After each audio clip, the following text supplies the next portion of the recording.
What's going on, everyone? Lilith here. Today we got 7 more uncommon dividend stocks that we'll be looking into.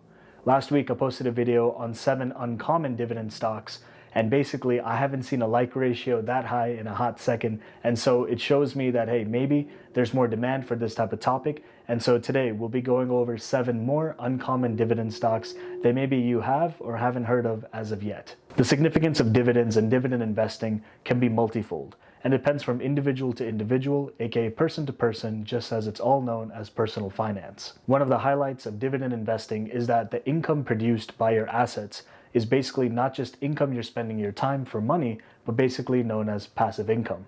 And so with dividend stocks, there's naturally many different types of dividend stocks. And so in general, when we talk about dividend investing, it's usually with dividend growth investing, aka DGI for short. How you structure your dividend investing portfolio can mean a lot of things. It can mean retiring early, not just weeks or months, but potentially years. And more than that, it can also mean generational wealth. It could also just be as simple as another stream of income. And although I say that very lightly, there's a lot of power to income coming in passively. This income doesn't necessarily need to be the income that you'll have only when you retire, but depending on your dividends and how you structure your portfolio and the amount naturally as well, you can also cover expenses that you incur today. With that, if you haven't checked out part 1, which has the initial 7 uncommon dividend stocks, then I encourage you to try it out. But with that, we'll get straight into it. All right, so starting us off, we got Ice Baby.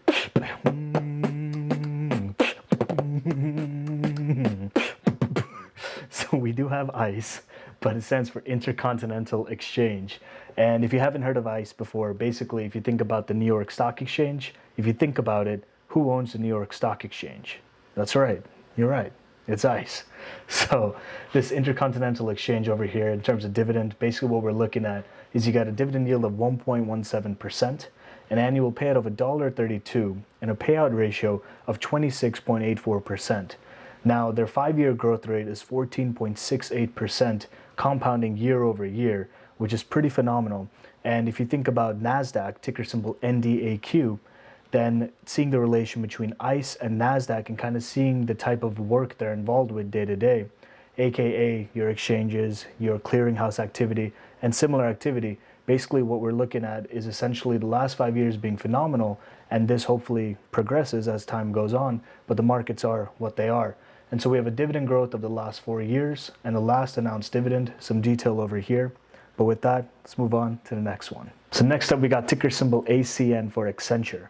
So Accenture, in terms of what it does day to day, has been evolving over time. And so some brief history is that back in the day, around let's say 20 to 30 years ago, we're talking about a terminology in the audit firm space, aka accounting firm space, known as Big 8.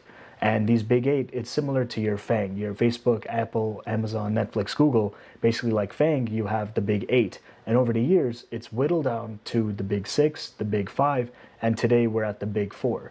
The Big 4 are KPMG, PwC, Ernst & Young, and Deloitte. And it used to be Big 5. And when it was the Big 5, there was a 5th one known as Andersen. But after everything went on in history, including if you've heard of the Enron scandal, basically when they were doing some audit, Andersen, through legal troubles, this and that and the other, basically they had to change their name and they changed it to Accenture.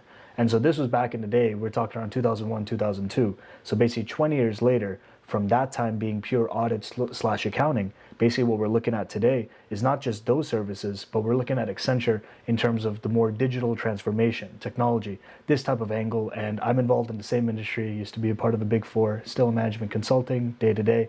And so I wanted to put this on the list, not financial advice, knowing the industry and the landscape and seeing how important Accenture is and kind of the future outlook in terms of its partnerships, potential future it has with X amount of clients.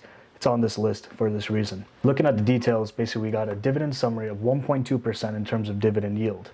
Annual payout of $3.44 per share you have. You have a payout ratio of 40.59%, and in this field slash this industry, what we're looking at in terms of metrics is that at the highest level, how many hours you build a client is basically the revenue, and that's the simplest way to put it without any other type of income slash revenue streams. And so with the payout ratio being what it is over here, there's opportunity for a higher payout ratio, aka potentially more dividend as well, and I'm sure that they can keep it sustainable as well based on their business model. And 5-year growth rate, you have a compounding growth rate of 10.17%, which is quite great. Again, business has been picking up more on the digital/tech side, which is definitely where Accenture is poised to.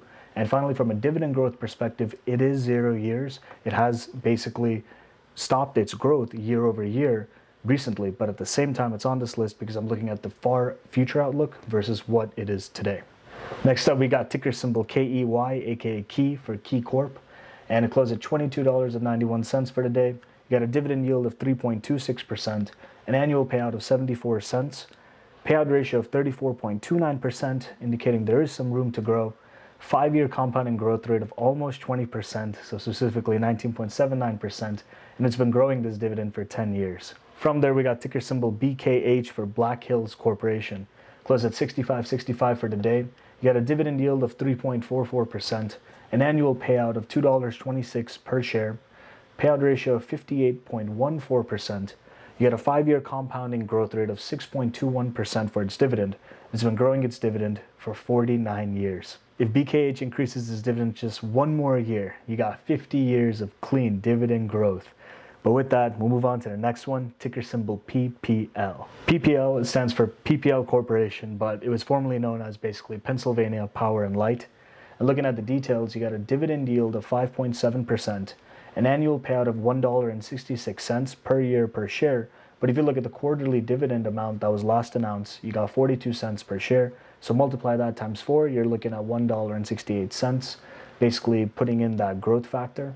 Get a payout ratio of 66.33%, and every industry is different. And with PPL being more in that utility sector, even though that payout ratio may seem somewhat high depending on your perspective, at the same time, it is in that utilities type of industry and space. And so from a cash flow perspective, in terms of constant revenue and predictable cash flow, we're talking about an industry that it's in that is quite good, aka your utility sector. You got 5-year growth rate of 1.95%. It's not crazy like your more technology stocks / more of the innovative sides of things, but being in the utility sector and it growing its dividend by 1.95% is basically around that average of inflation being 2 to 3%. If we stay on the low end of 2%, it's basically matching inflation in this way over the last 5 years. And dividend growth wise, it's been growing it for 21 years. These next two stocks are in a similar space, so I'll go through them back to back so you can look at it. Feel free to pause, rewind accordingly, and basically for you to get a feel if maybe it's a good potential fit for your portfolio. Not financial advice, you know how it is, but let's get into it. We got ticker symbol EXR for Extra Space Storage Incorporated. The name probably gives it away, but at the highest level, it's dealing with the rental of certain storage units, which you can rent out on a short-term basis or a long-term basis, basically to store valuables, possessions, etc. And so close at 147.29 for the day. You got a dividend yield of 2.71%, an annual payout of $4 even per year per share. You got a payout ratio of 65.96%, a 5-year growth rate of 9.41%, and dividend growth being 3 years in terms of a streak. Now, the next one we have is ticker symbol CUBE, CUBE for CubeSmart.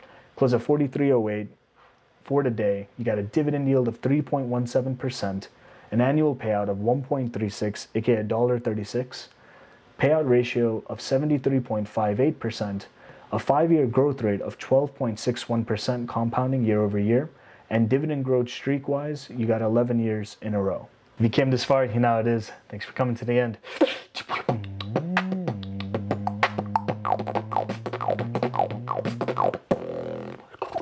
Peace.